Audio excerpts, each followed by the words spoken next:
Today we will learn about how to create a logo with Shape Builder tool. First, draw a line. Give it a color to black, and stroke 2 points. Now go to Effect, Distort and Transform. Transform Effect. Move horizontal, 50 pixels. Copies 8. Press OK. Go to Object, Expand Appearance. Go to Object, Transform, and choose Shear. Put Shear Angle 140, and press OK. Then Transform and choose Reflect. Choose Vertical and hit OK. Select all these lines. Press Shift M or for Mac users Command M. Now select the shape.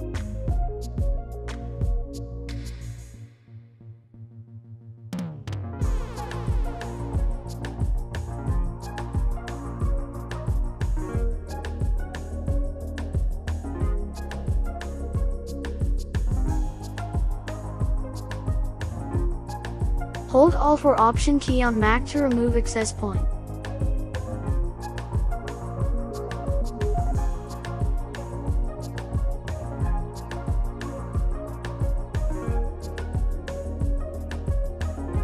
Now for Effect, go to Photoshop, and paste that shape as Smart Object. Go to Filter, and iCandy 7, choose Chrome Effect and press OK. I hope you like this video. Share with your friends, and for detailed videos, please check our YouTube channel. Thank you.